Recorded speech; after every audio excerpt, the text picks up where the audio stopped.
मापन हेतु दो बातों की जरूरत होती है। पहला मात्रक, दूसरा संख्यात्मक मान। मात्रक यूनिट, इसको यू संकेत से दर्शाते हैं। किसी भौतिक राशि का मापन करने के लिए हम एक मानक चुनते हैं, वह मानक ही उस राशि का मात्रक कहलाता है। दूसरा संख्यात्मक मान, न्यूमेरिकल वैल्यू।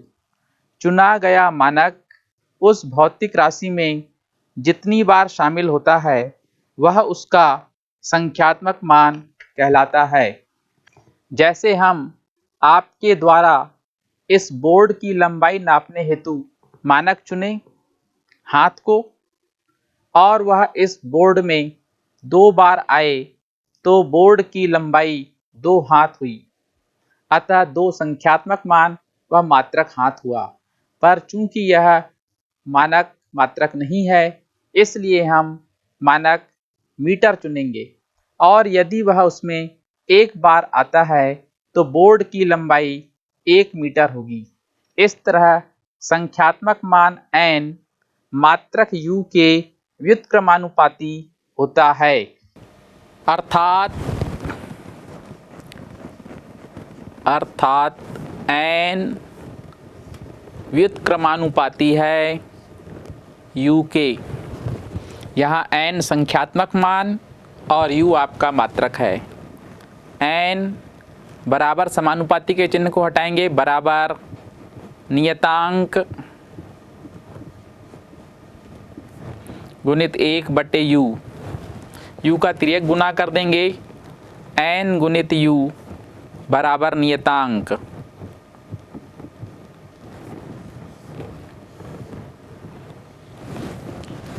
या n1 u1 बराबर n2 u2।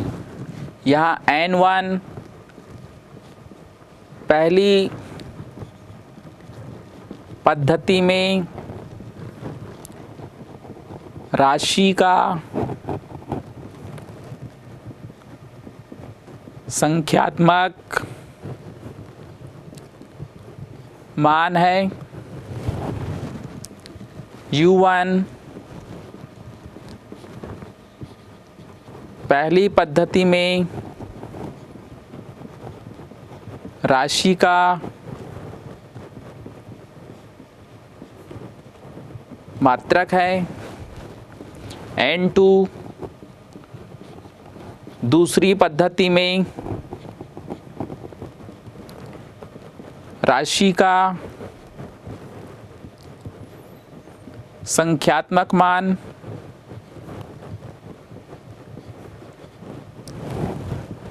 u2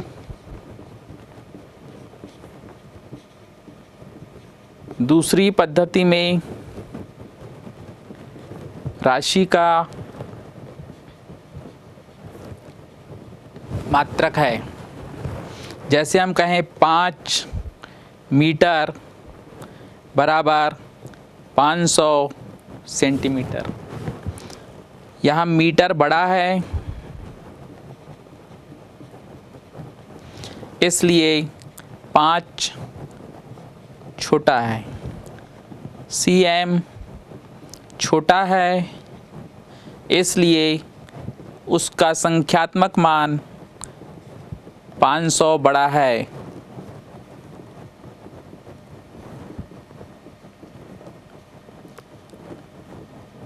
तो इस चीज़ को ध्यान रखें बच्चों, जब मात्रक बड़ा होगा, मात्रक बड़ा, संख्यात्मक मान छोटा।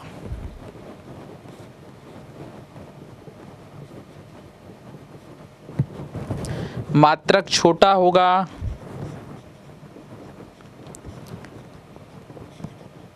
संख्यात्मक मान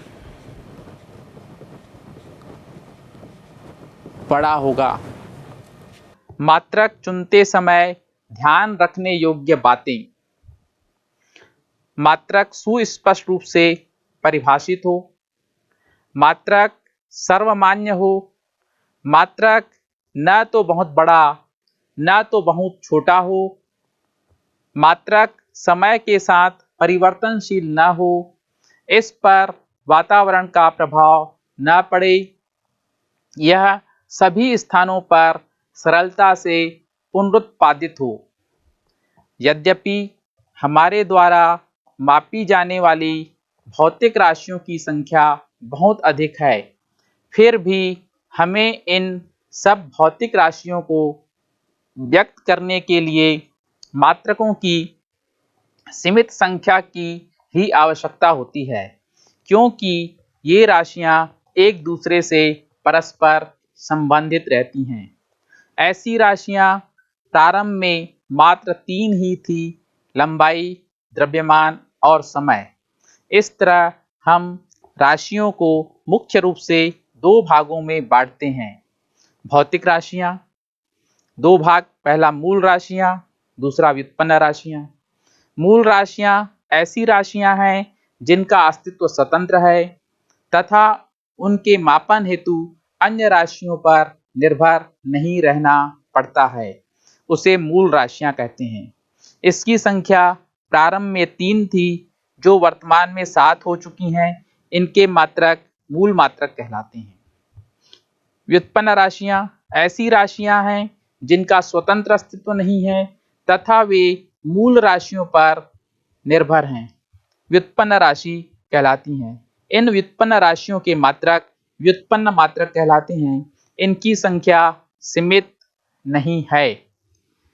व्युत्पन्न मात्रक मूल मात्रकों की मदद से ज्ञात किए जाते हैं। इनका स्वतंत्र अस्तित्व नहीं है, ये सभी मूल मात्रकों पर निर्भर हैं।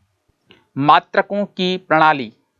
मूल मात्रकों और व्युत्पन्न मात्रकों के संपूर्ण समुच्चय को मात्रकों की प्रणाली या पद्धति कहते हैं। बहुत वर्षों तक मापन के लिए 3 मूल राशियों लंबाई, द्रव्यमान व समय के लिए विभिन्न देशों के वैज्ञानिकों द्वारा अलग अलग मापन प्रणालियों का उपयोग किया जाता था। अब से कुछ समय पूर्व ऐसी 3 प्रणालियां प्रमुखता से उपयोग में लाई जाती थी। प्रणाली का नाम CGS, लंबाई का मात्रक सेंटीमीटर, द्रव्यमान का मात्रक ग्राम, समय का मात्रक सेकंड। प्रणाली FPS, लंबाई का मात्रक फुट, द्रव्यमान का मात्रक पाउंड, समय का मात्रक सेकंड। प्रणाली का नाम MKS, लंबाई का मात्रक मीटर, द्रव्यमान का मात्रक किलोग्राम, समय का मात्रक सेकंड। अब इनमें संबंध देखिए। 1 फुट बराबर 30.48 सेंटीमीटर, 1 मीटर बराबर 100 सेंटीमीटर, 1 पाउंड बराबर 453.6 ग्राम, 1 किलोग्राम बराबर 1000 ग्राम। आजकल अंतरराष्ट्रीय स्तर पर मान्य प्रणाली सिस्टम इंटरनेशनल दी यूनिट्स है। इसे संकेताक्षर में SI लिखा जाता है। इस प्रणाली में 10 की घातों पर आधारित प्रकृति के कारण रूपांतरण सुगम व सुविधाजनक होता है।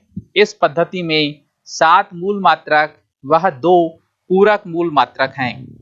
SI पद्धति में मूल राशि लंबाई, मात्रक मीटर, संकेत m, मूल राशि द्रव्यमान, मात्रक किलोग्राम, संकेत kg, मूल राशि समय, मात्रक सेकंड, संकेत S, विद्युत धारा, मात्रक एम्पियर, संकेत A, ताप, मात्रक केल्विन, कैपिटल K, ज्योति तीव्रता, कैंडला, c,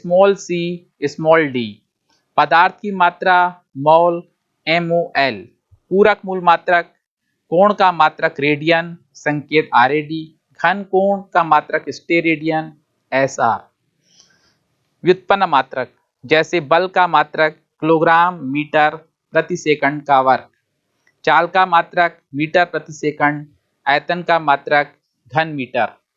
आइए देखते हैं मात्रकों के पूर्वलग।